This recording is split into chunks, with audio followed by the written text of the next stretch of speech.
Amen. Kayo po rin siya, si Amen? Sa buhay po natin, sa buhay po natin, talagang patuloy po tayo naging masaya na maglingkod sa ating Panginoon ng Diyos. Maraming salamat sa ating pong dynamite song leader. Talagang on fire, no po? Malinit para po sa Panginoon. Ngayon po, di na po tayo magtatagal. Maraming salamat po. Nung last Friday, nag-celebrate po tayo ng ating church anniversary. Maraming salamat po sa inyo pong suporta. Lahat po ng papuri ay sa ating pong Panginoon. So ngayon po, buksan po natin ating mga Bible in the book of Hebrews chapter 5. Hebrews chapter 5, we will read verse number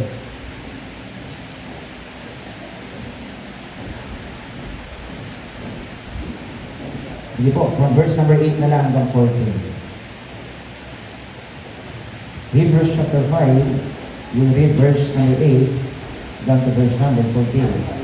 Kaya po natin ginagawa, basahin po natin sali-salitan. In verse number 14, sabi-sabi po tayo. Sabi po ng banal ang kasulatan ng book of Hebrews chapter 5, verse number 8, though he were a son, yet he learned obedience by the things which he suffered. Verse number 9, kayo po, begin.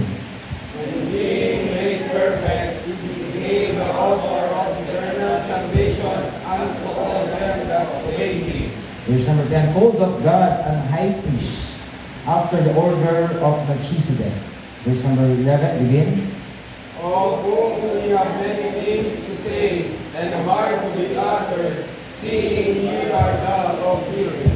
Verse number 12, for when the time ye ought to be teachers, ye have need that one teach you again, which be at the first principles of the oracles of God, and are become such as have need of milk and not a strong meat. Verse number 13, begin. For everyone that useth milk is unskillful in the word of righteousness, for he is a babe. Verse number 14, sabay-sabay po tayo, begin. But strong meat belongeth to them that are full of age, even those who by the reason of use have their senses exercise to discern both good and evil. Kaya kung lahat ay mukot ng langit naman namin Diyos sa bida sa lahat, at Lord, kami pinagpupulit pinagpapasalamat sa panibagong pagkakataon. Muli po kami pinagkakita po sa inyo pong bagay sambahan. Maraming salamat po sa mga win and minawin, awin na namin pinapakinggan. Nawalod sa pamagitan po ng aming mga boses, mga inig, ang inyong pong banal na pangalan po ang mataas. Ilangin po rin po sa mga pagkabasa po namin ng inyong mga salita na aming pag-aaralan sa umaga po nito. Ang hiling po namin kung sa ating Banal Espiritu ang patuloy na kumilos po sa aming kalagitnaan na kainawa po patuloy magbigay ng karunungan na maunawaan po namin ang po ba ang nais po pabatid sa aming mga buhay bilang isang mananampalataya na last Friday kakatapos po ang aming pong church anniversary na still Lord, meron pa po kami kailangan gawin. Kaya Lord, patuloy kayo po mangusap. This week po yung mga Sunday schooler na sa kanilang munang edad na patuloy mahubog po sila sa inyo pong harapan. Kayo po magatila. Huwag niyo po kaya makagawa aming kaawit, hindi kayo po mabigyan ng katagumpayan sa aming pong pagpapatuloy. Ito po aming dalangin sa pangalan ni Jesus. Amen. So po, please be seated. So once again po, good morning. At nandun po, yung kasiyahan natin sa paglilingkod natin sa Panginoon. Kaya yung mga umawit, hindi natin sila mapigilan na umawit dahil gusto nilang i-express yung kanilang pasasalamat sa Panginoon. Amen? Kaya sa kanilang talagang, diba, on fire, patapos sa Panginoon. So mga kapatid, diba po tayo sa mensahe ng Panginoon? At maraming salamat sa ating mga bisita, Sir Angelica, Sir Angeline. Sana magpatuloy lang po kayo sa biyaya ng Panginoon. Dahil po si Nanay Lani. Lani, kasama po natin sa umaga po nito. So dito mga kapatid, nakita po natin, pag-aaralan po natin itong Hebrews chapter 5, na sabi ng Panginoon mga kapatid, sabi natin, all times, kapag ang tao po ay nagkakasala, para sila'y patawarin ng Panginoon sa kanilang pagkakasala, pero kung tinatawag na po doon right dispensation, na ang kailangan sundin ng tao yung utos, kautusan, sumunod sa batas. So in the old times mga kapatid, meron po silang tinatawag na high priest. Na yung high priest, sila po yung sabihin natin na lumalapit sa trono ng Panginoon para paghingi ng tawad yung mga taong may kasalanan. So nag-ibig sabihin, yung mismong tao, hindi siya pwedeng dumirekta sa Panginoon. Kailangan mo na dumaan sa high priest at magbigay ng handog para siya ay patawarin. But in the New Testament, mga kapatid, doon ang Panginoon na ay nandoon. Nasabi po dito mga kapatid, sabi nga sa verse number 8, though he were a son, yet he learned in obedience by the things which he suffered. And being made, he became the author of eternal salvation. Ngayon po mga kapatid, in the old times, nandun po tayo sa dispensation by law. Kailangan ng tao sumusunod sa kautusan. Kapag hindi sumunod, paparusahan. Pag hindi sumunod, yung alam niyo po ba mga kapatid, that time, napakatindi po ng parusahan. Death penalty. Kaya nga sabi ng Diyos mga kapatid, ngayon po sa panahon po natin ngayon, sapagkat may Kristong namatay sa ibabaw ng krus, kagaya po ng inaway kanina, to rescue a sinner like me. Na po, ngayon nandito na po tayo sa biyaya ng Panginoon. Nang sabi ng Panginoon, kung sino man ngayon ang maniniwala, kung sino man ngayon ang magsisisi ng kanyang kasalanan, kung sino man ngayon mga kapatid ang lalapit, magpapakumbaba at tatanggapin ang Panginoon sa kanyang puso, magkakaroon po siya ng panibago buhay. Kaya nga sabi ng Diyos mga kapatid, no, buti na lamang ang Panginoon nandito. Kaya sabi ng Diyos, kung pag-aaralan po natin ito, meron na po tayo ngayon direct access sa Panginoon. Hindi all times, hindi ka pwede lumapit sa Diyos, kailangan mo na dumaan sa high priest. Kailangan mo na may i-offer. Pero ngayon mga kapatid, tayong lahat, pwede na tayong lahat manalangin sa Diyos. Pwede na lahat tayo mga kapatid na direct access sa Panginoon. Sapagkat sabi ng Panginoon, ang Diyos ay mahabagin. Kung ikaw ay hihingi ng tawad, kung ikaw ay magpapakumbaba, ang Diyos ay tapat para ikaw ay papatawarin. Para ikaw bibigyan ng panibagong buhay. Para ikaw bibigyan ng panibagong pag-asa. Ngayon mga kapatid, bilang mga mananampalataya, nasabi ng Diyos na dapat sa buhay natin, hindi po tayo manatiling bata. Kailangan daw po tayong lumago. Yes, natapos po ang ating church anniversary last Friday. Na hindi ibig sabihin, natapos na ang ating church anniversary, Pastor, magpapahinga na lang tayo. Masyado na tayo napagod. Ngayon, tapos na ang church anniversary, relax na po muna tayo. Ang tanong yun ba ang kailangan natin gawin bilang mga mananampalataya? Hindi po. Sapagkat sabi ng Diyos, hanggang ikaw ay buhay, kailangan natin gawin para sa Panginoon. Amen po ba? Amen. Ayan, di ba mga kapatid? Okay. Friday, nag-church anniversary tayo, pagod. Na po, hanggang gabi. Na po, naglinis, nagligpit. Pero ano pong nangyayari mga kapatid? Kinabukasan, Saturday, meron po akong gawain ng Panginoon, pumunta po ako ng Malabon. Sabi ko nga, naingit nga ako sa mga men na nakapagpahinga na. Ay, hindi pa sila nakapagpahinga na. Diba? Pero po mga kapatid, dahil nire-require po ako sa gawain ng Panginoon, kahit na pagod, kahit na puyat, pumunta pa rin. Anong ibig sabihin? Hindi po natatapos sa church anniversary. Amen? Amen. Kailangan ipagpatuloy. Kaya nga sabi ko ng ating pinag-aralan mga kapatid, kailangan daw tayo patuloy na lumago. Kailangan kang mag-grow sa iyong pananampalataya. Kaya sabi ko ng ating pag-aaral mga kapatid, ang title po ng ating message, we must grow more to do more. Amen? 8 years church anniversary, tapos na po. Saan tayo papunta ngayon sa 9 church anniversary? Amen. Di ba? So anong kailangan natin gawin? Nasabi ng Panginoon mga kapatid sa buhay po natin, kagaya po ng ating nabasa, na kailangan daw tayo lumakas. Yes, nung bata, kailangan mo ng gatas. Pero ngayon mga kapatid, kailangan kasabihin natin na lumakas. Hindi lang puro gatas ang kailangan mo ngayon. Kailangan ka lumago, kailangan kasabihin natin i-exercise and yung pray, na kailangan mga kapatid na sa buhay mo, tignan mo ano pa ang nais ng Diyos na ipagawa sa buhay mo. Nang sabi ng Diyos, you must grow more to do more. This year, on the road to 9 years, grow more to do more for God. Amen? Patuloy tayong lumago. Patuloy tayong mag-grow. Bakit? Kasi meron pang gusto ipagawa ang Panginoon na mas dakilang gawain, na mas maraming gawain. Nga po, na kung tayo hindi magpapakatatag, kung hindi tayo mga kapatid sa spiritual life po natin, na hindi mag-grow yung ating faith sa Diyos, na dapat, ang sabi ko nga mga kapatid, dapat pagdating sa Panginoon, lumalalim tayo. Lumalalim, hindi mababaw. Lumalakas, hindi nagpapahina. Kaya ang kailangan natin gawin mga kapatid, pero tayo kailangan gawin. Kaya nga sa buhay natin bilang mga mananampalataya, dati hindi natin alam kung anong klaseng paglilingkod ang kailangan natin gawin. Pero ngayon, dahil tinanggap natin ang Panginoon mga kapatid, meron po nangyari sa atin, ano na-experience natin. Sabi niya po dito mga kapatid, na-experience natin yung conversion. When we are saved, na-convert tayo from sinner. Di ba? Binigyan ngayon tayo ng pardon. Kapatawaran sa ating kasalanan. We are converted. Dati, hindi natin alam yung katotohanan. We are living full of lies, but now we are in the truth.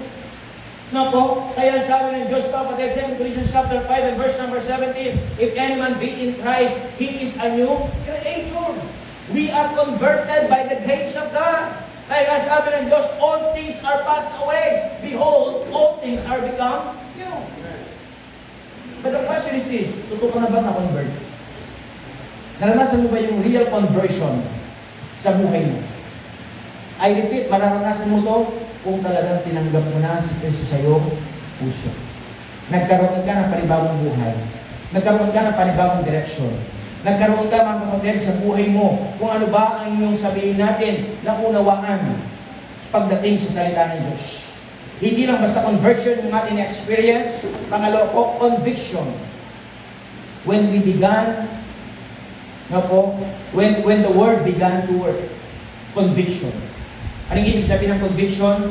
Nagkaroon ka ng tawag na stand. Matibay na pananampalataya. Ngayon, nagkaroon ka ng conviction. Doon yung iba, ayaw nilang makinig, pero ikaw ay makikinig. Doon yung iba, ayaw nila sabihin natin yung una. Marami kayo nagsisimba, pero ngayon ikaw na lang. Kaya sabi ng Diyos, mga kapatid, nagkaroon ka ngayon ng stand. Na whether they like it or not, dahil alam mo na kailangan kang maglingkod sa Diyos, wala ka mang kasama, pero magpapatuloy ka sapagkat alam mo, yung ginagawa mo ay magandang bagay para sa Panginoon. Ano pong tawag doon? Conviction. Kahit ikaw lang sumunod sa akin, kahit ko lang sabihin natin, sumama sa akin, gagawin ko bakit kasi ito ang alam kong tama na sinasabi ng salita ng Diyos. Hindi sumusunod sa agos. Kasi bakit? May isipan tayo eh. Kasi tama natin, alam natin yung tama at mali. Tama ba? Kaya kung papasinin natin mga kapatid, kung daw tayo lumalago, kung daw tayo nandun na sa tamang sabihin natin, pananampalataya, o sabihin natin tamang age, nadi-discern mo na ano yung tama, ano yung mali, what is good, and what is evil in the sight of the Lord. So sabi ng Diyos, mga kapatid, have the conviction to do what is right. Have this kind of conviction, mga kapatid, na sa buhay natin, tingnan natin yung salita ng Diyos na kailangan natin tayuan sa buhay ko natin. Conversion, conviction, pangatlo po, commitment. Nagkaroon tayo ng tinatawag na commitment. When we surrender to serve. Diba? Ngayon, mga kapatid, nasabi ng Panginoon, sabi ko kanina, hindi natin alam dati ang tamang paglilingkod sa Diyos. Anong alam lang natin, gawin natin kung anong gusto natin. Hindi natin alam na kailangan pala tayo magsimba. Ang trato natin dati sa pagsimba, kapag may birthday lang, kapag nagustuhan lang. Diba? Dumaan ka lang sa harap ng simbahan. Tapos kumanod ka lang, nagsimba ka na. Hindi ganun ang tamang pagsamba, amen? Hindi ganun ang tamang pagsamba. Ang tamang pagsamba, dapat ikaw ay lalapit, dapat ikaw ay mananalangin, dapat ikaw ay aawit, dapat ikaw ay makikinig, at dapat ikaw ay magbibigay. Yun po ang kabuuan ng pagsamba. Pero dati hindi natin alam. Kaya ngayon mga kapatid, nalaman mo, nagkaroon ka ngayon ng tinatawag na commitment. Anong commitment mo? Nangako ka ngayon na, Lord, etong buhay ko, gamitin mo. Amen ba?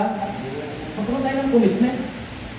Commitment na maglingkod sa Diyos. Bagamat busy, bagamat may trabaho, bagamat sabihin natin sa buhay natin, hindi man perfecto, may kabigatan, may pagsubok, pero Lord, I will commit my life.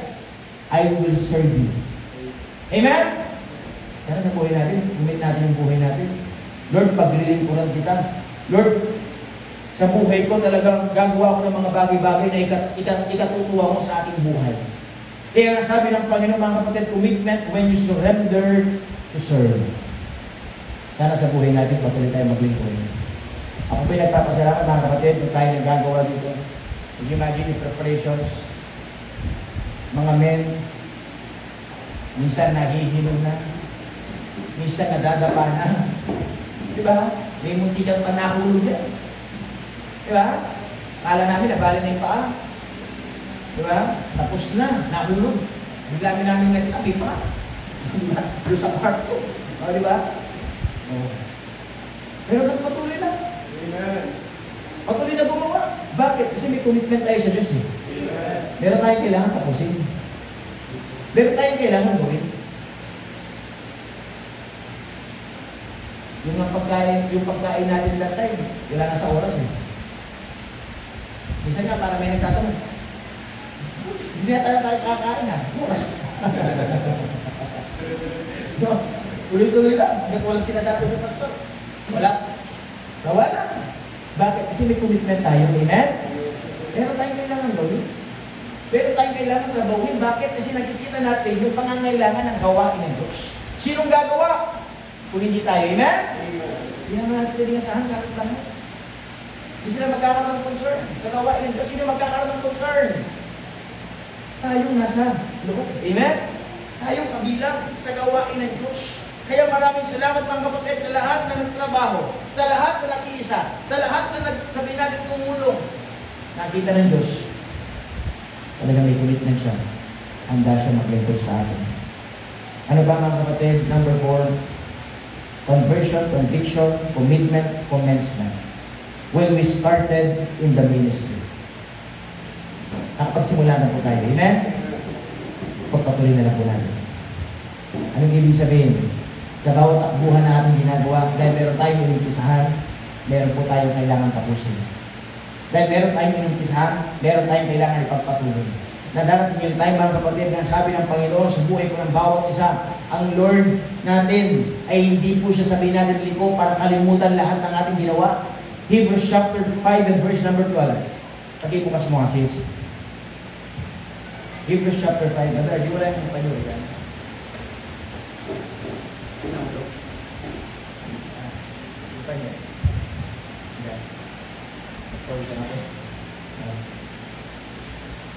So basahin nyo nga po yung Hebrews chapter 5 verse number 12. Ready begin? Yeah, he that one is true again, which is the first principles of the oracle of God, and are become such as have lived of him, and not of strongly. Anong ibig sabihin niya mga kapatid? Dati, nandoon, meron na nagtuturo sa atin. No po, lalaman na natin ang katotohanan. So, ano kailangan gawin? Ang sabi dyan, nakakalungkot, hindi kayo nakapagpatuloy. Nanatili kayo sa bata. No po, nasabi ng Diyos, ang gusto nila laging milk. Kaya nga sabi dyan, dapat ang kailangan mo strong meat for you, mga kapatid, to be strong. No po, anong ibig sabihin mga kapatid? Hindi ka mananatiling sa umpisa.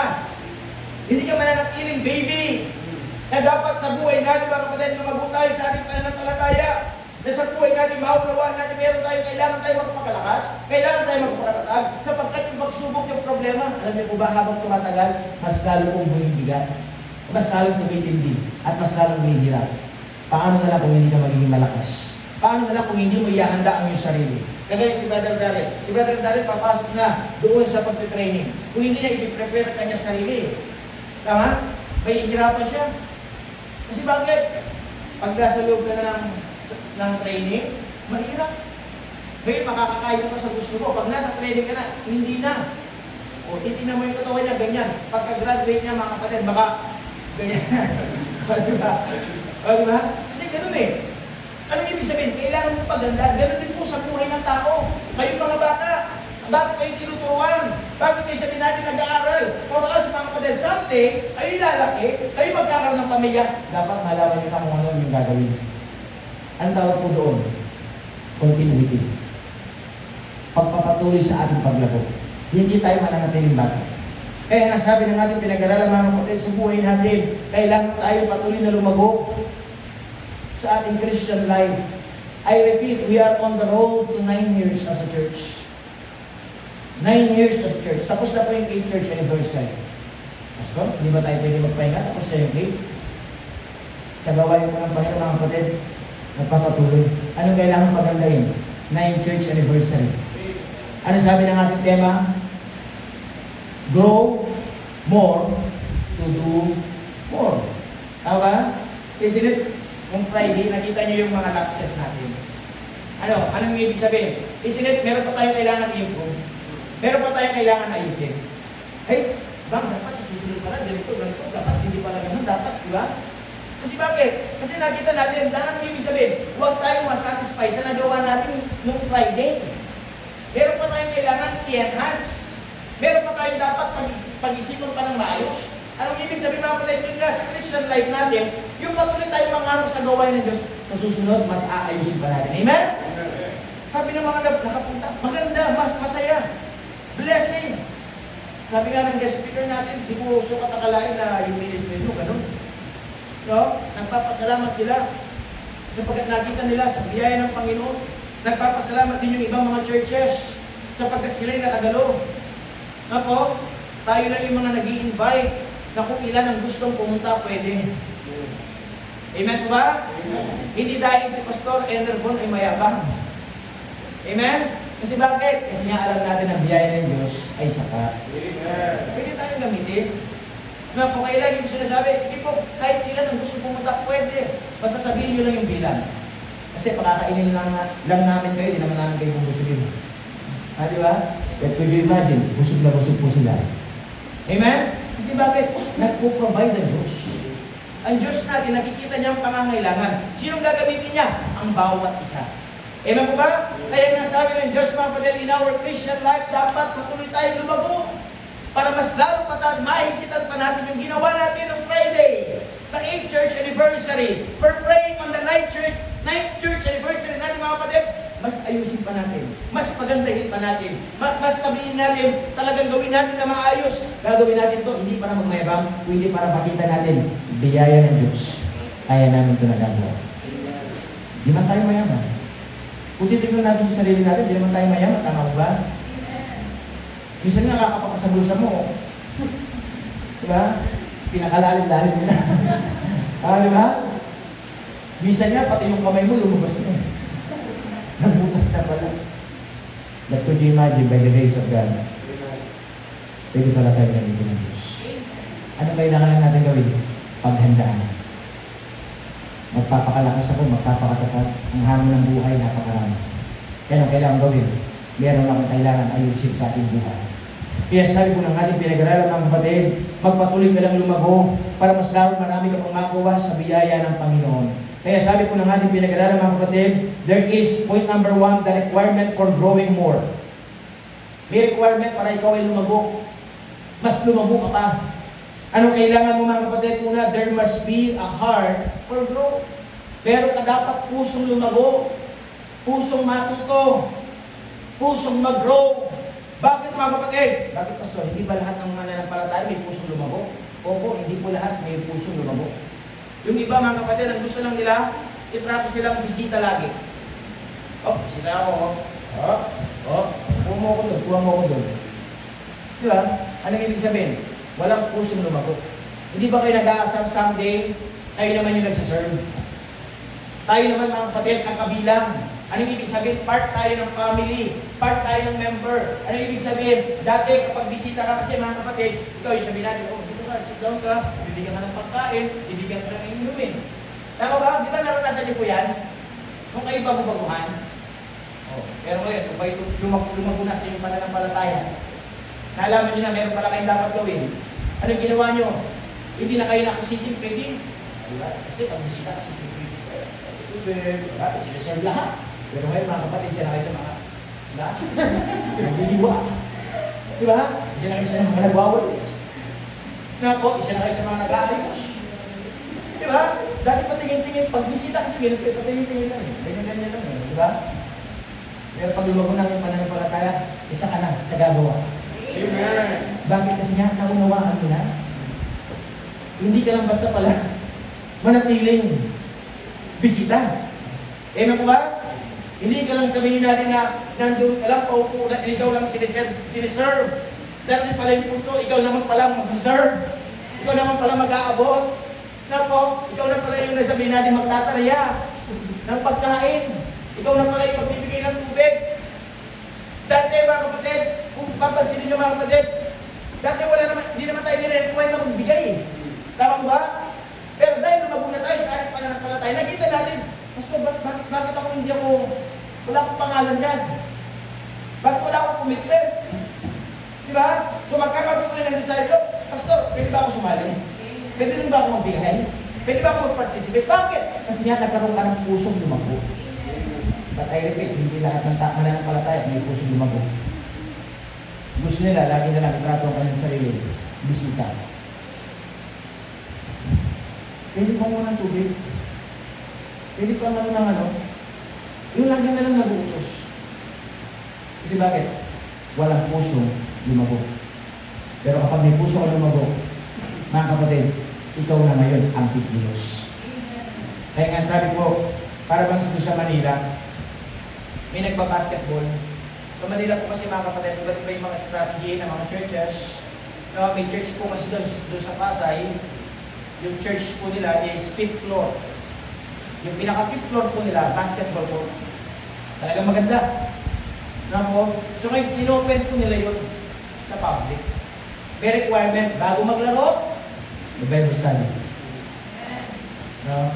So ngayon yung pastor, kahit madaling araw, may ano doon may nagbabasketball. Po. So basta yung rule, bago basketball, Bible study. So ngayon, sabi niya, o sige, kayo na yung mag-umap dyan ha. Kasi darating na tayo, magiging member din naman kayo eh. Ano ba? Kayo na mag-aayos dyan. Kasi darating tayo, magiging member din naman kayo eh. Di ba? Ano yung motivation mga kapatid? There will be a moment sa buhay natin, dahil tayo mananampalataya, dapat ka talaga lumago. Dapat ka talaga matuto. Kaya anong kailangan gawin? Ano yung requirement? Puso na lumago. Puso na lumago. Kaya nga sabi niya dito mga kapatid, a hungry heart. Dapat pagdating sa Panginoon, mga kapatid, maging uhaw yung ating puso sa salita ng Diyos. A humble heart, ang pusong mapagpakumbaba, na kailangan sa buhay natin, anuman ang ating natatamasa, anuman ang meron ka, malagay sa iyong pusong kaisipan. Sa Diyos nang galing. Ano yung bagay na pwede kong ipagdalo sa Panginoon? Ano yung bagay na pwede kong ipagkait sa Diyos? Kaya nga dapat ang sabi ng Diyos, lahat dapat tayo ang puso natin maging mapagpakumbaba. Ano pa mga kapatid? A hearing heart. Na dapat matuto tayong makinig. Ng puso natin huwag maging matigas. Ng puso natin mga kapatid, huwag natin ngayon magkaroon ng puno ng kalyo. Yung wala ng pakiramdam. Kaya nga sabi ng Diyos mga kapatid, a requirement for growing faith. Mga kapatid, to grow more, to do more, you must have a heart for growth. Ano pa mga kapatid? There must be a habit for growth. Habit. Ito, yung gugustuhin mo na. Gagawin mo na, araw-araw. Kasi pag habit, everyday na yun eh. Isn't it? Anong ibig sabihin mga kapatid? You must daily have a daily feeding. Maging habit mo na laging kumakain. Ano kakainin mo? Salita ng Diyos. Makikinig ka ng Word of God. Not literally eating, but literally mga kapatid, hearing God's Word. Isn't it? Nasabi ng pananampalataya na gagaling sa pakikinig na salita ng Diyos. Kaya kailangan sa buhay natin, you must have a habit to feed daily yourself by hearing God's Word. Yung sabi niya dito mga kapatid, kailangan daw sa buhay natin magkaroon tayo ng habit. Kayo ba yung nagre-reklamo? Ay, Pastor, di ba nung Friday nag-church na tayo? Sunday, mag-church na naman tayo. Yung iba nga, kahapon nandito eh. Ano ibig sabihin mga kapatid? Sabi ko nga kanina kay Rosh, ay Rosh, nandito na naman tayo sa church, no? Parang kailangan tayo nakita. Tinanong ko siya, masaya ba pumupunta sa church? Yes, Pastor. Amen. Eh, masaya ba kayo pumupunta sa simbahan? Amen. O tinatanggap na kayo magsimba? Sabi na naman. Nung ikaw ay bagong mananampalataya, Sunday pa lang ngayon, gusto mo bukas, Sunday na naman.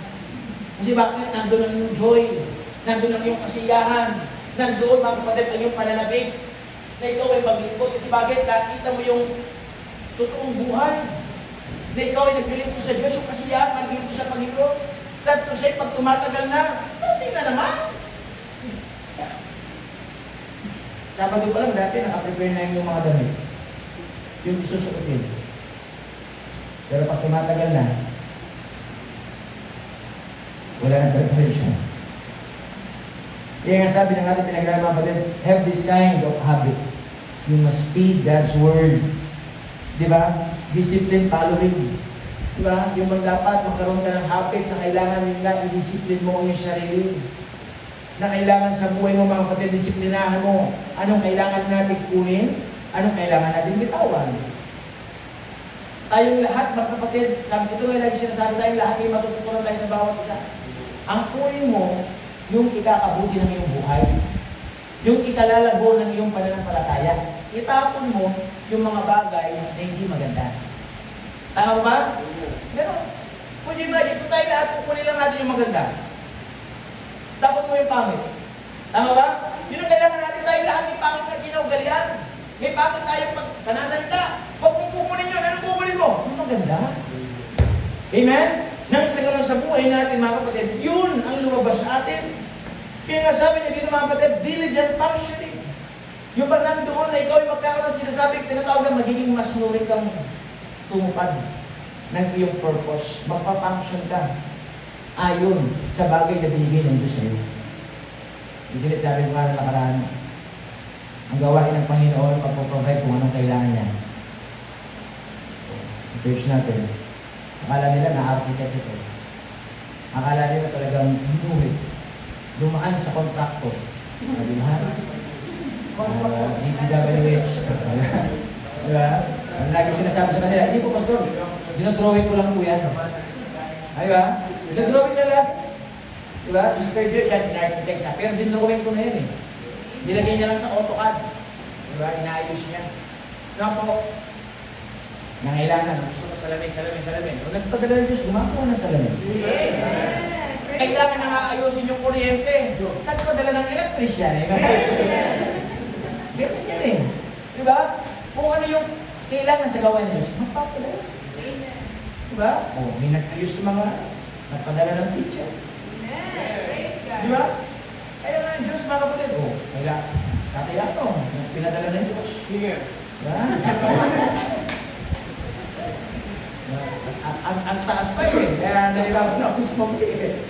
Nawala ako sa ano eh, sa linya eh. Nang ako'y lumapit sa iyo. Nandun po mga kapatid yung excited kasi lagi niyong inaawit siya dito. Kaya nga sa bagay na buhay yung ginagawa natin, sa Diyos yung papuri, winner. Nga po, kaya nga, kung iisipin lang natin yung buhay natin mga kapatid, saan ba natin yung buhay natin? Patatong yung buhay natin. Sa mundo, ang buhay natin basura lang. Bakit? Kasi masyado nang sinira ni Satanas dahil sa kasalanan. But could you imagine, hinila tayo ng Diyos. Kagaya ng awitin, ni-rescue tayo. Binigyan tayo ng panibagong pag-asa. Kaya naman, sasabi ng Panginoon, magpatuloy ka lang mag-function. Gawin mo ang kalooban ng Diyos sa buhay mo. Kaya nga sabi ng Diyos, mga kapatid, requirement for growing more, yung heart for growth. Tapos magkaroon ka ng habit na lumago. Pangalawa po mga kapatid, roadblocks to grow more. Ito yung mga adlang para ikaw ay lumago. Una po, dullness, delay growth. Yung pagbibigay-bingian sa salita ng Diyos. Yung pag-i-ignore mo sa nais ng Diyos sa iyong buhay. Yung napapakinggan mo na, pero wala kang response. Kaya nga sabi niya dito mga kapatid, yung dullness delays growth. Ano po? Slow to hear, slow to heed, and slow to help. So, masyado kang mabagal kang makinig. Di ba? Di ba may tawag? Yung kinakausap mo, parang walang response. Parang gusto mo ng batuha. Tama ba? Kasi bakit? May sinasabi ka parang yung Diyos, ganun eh. Kaya sabi ng Diyos, sad to say, na po, no learning. Ang tagal-tagal mo na, di ka natututo. Kaya sabi ng Diyos, mga kapatid, buksan mo ang iyong pandinig. Huwag mong hayaan maging sarap yan. Huwag mong hayaan, mga kapatid, ng ating kaaway, lagyan niya ng takip. Para ikaw ay mabingi sa katotohanan. Para ikaw ay mabingi sa salita ng Diyos. Na hindi ka masabihin natin mahamon sa salita ng Panginoon. Kayo po ba'y na-bless? Nakapaginig po ba kayo sa preaching nung last Sunday? Ay nung last church anniversary? Yung guest speaker po natin, mga kapatid yung church na napakalaki. Napakaganda. 20 church anniversary na sila. Tapos doon po sila sa lugar ng Malolos. Napakaganda ng church nila. I tell you. Pag pumunta ka doon, makikita mo. Parang talagang templo.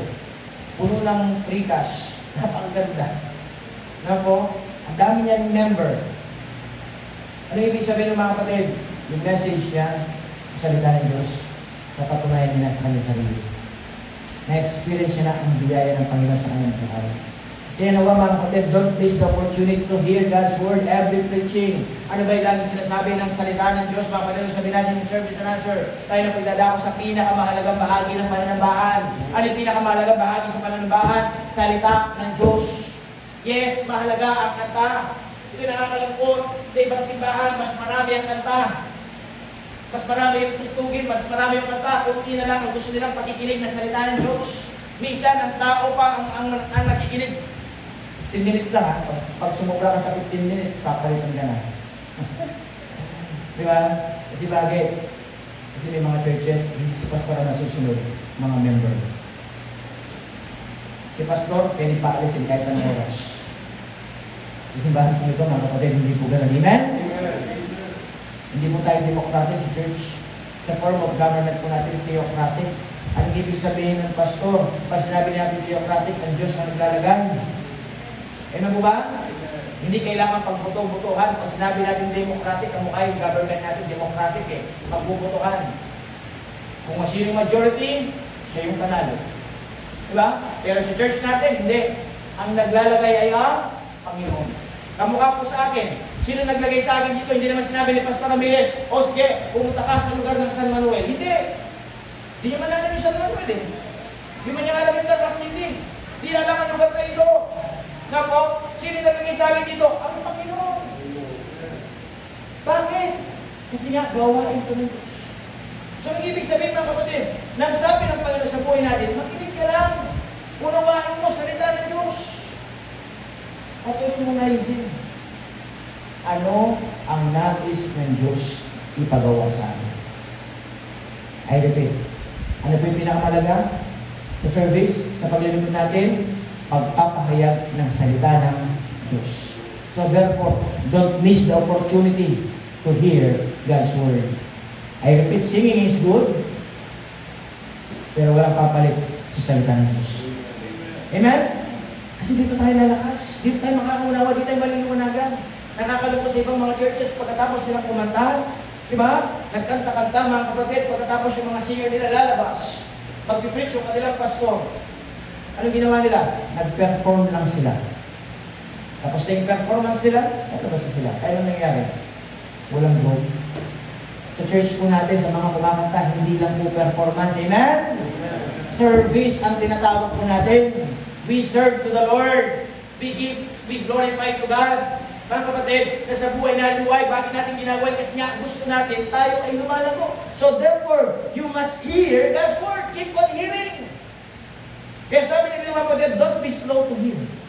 Dapat nagre-response tayo.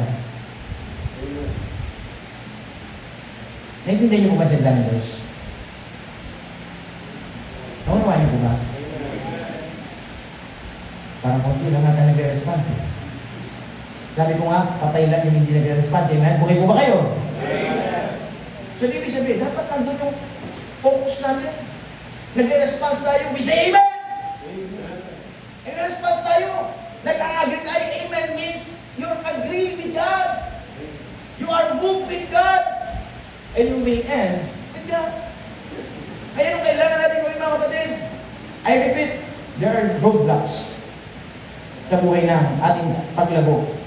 Ano pang kailangan natin gawin mga kapatid? Yun nga. Marami mga mananampalataya. Yes, ang kailangan mo mag-diet ka physical. Huwag kang mag-diet spiritual. Amen? Yung iba kasi dinadiet nila spiritual life nila. Anong ibig sabihin, Pastor? Pinipili lang nila kung ano ang kanilang gustong pakinggan. Kapag masakit na sa kanilang tenga, natatamaan na sila sa kanilang ginagawa, umiilag na sila. Para na silang matrix.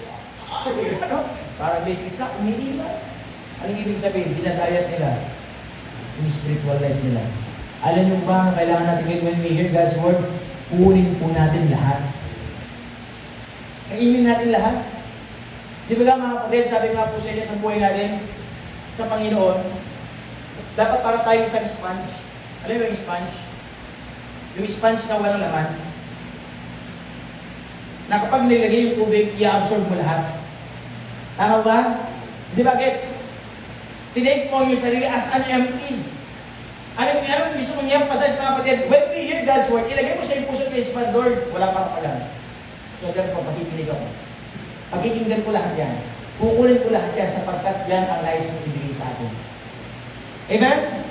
Sa pakikinig ng salita ng Diyos, hindi mo sasabihin, ay, matagal na ako mananampalataya, 20 years, ilang years na, ay, hindi na ako makikinig. Hindi po. When we hear God's Word, itreat mo yung sarili, you are an empty sponge. I will absorb all kung anong nais ng Diyos paabot sa akin.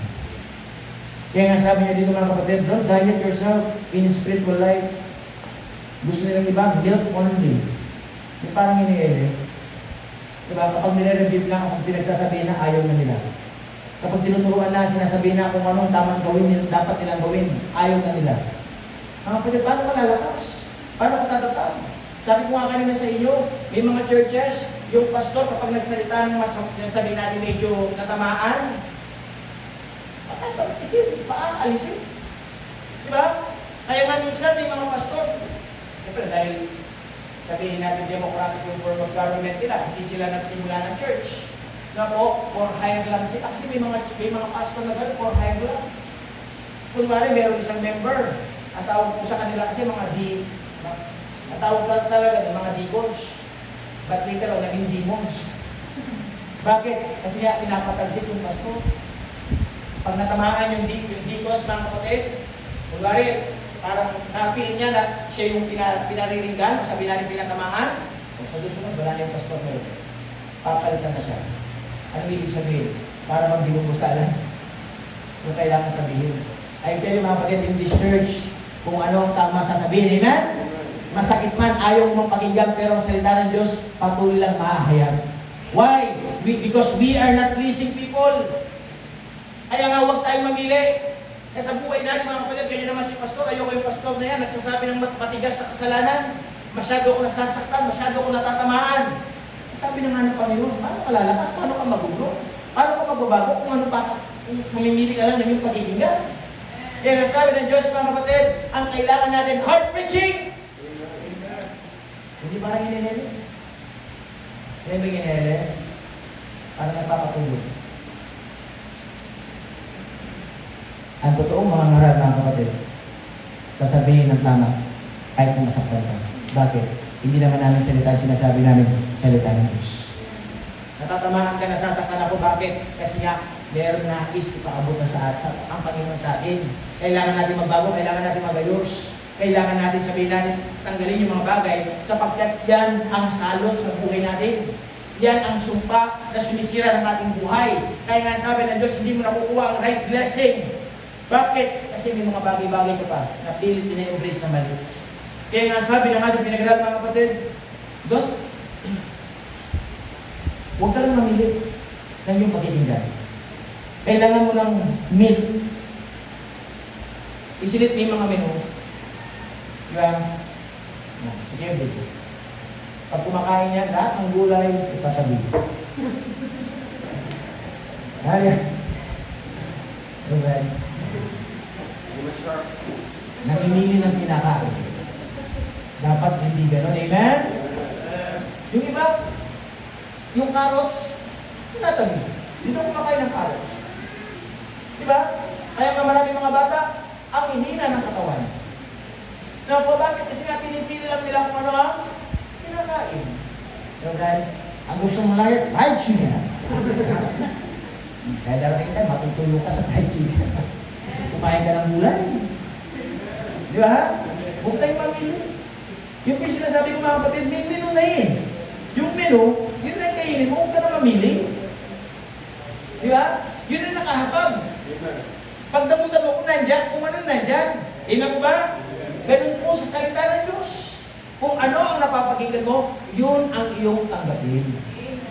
Na po, kaya I repeat mga kapatid, yun po yung sa tinatawag natin roadblocks to grow more. Number 3, ito na po yung pinakahuli. Andiyan po ba kayo sa amen? Amen! Pardon me kasi late kayo dumating eh. Kaya late tayo matatapos. Late tayo nagsimula eh. Diba? The results of growing more. What will be the result? Will you be prepared to teach? Someday, ito nga, ngayon ikaw ay tinuturuan. Someday, ikaw naman ang magtuturo. Kasi bakit? Nag-grow ko eh. Natuto ka na. Diba? Itong mga men na to, dati hindi naman sila marunong mag-song lead.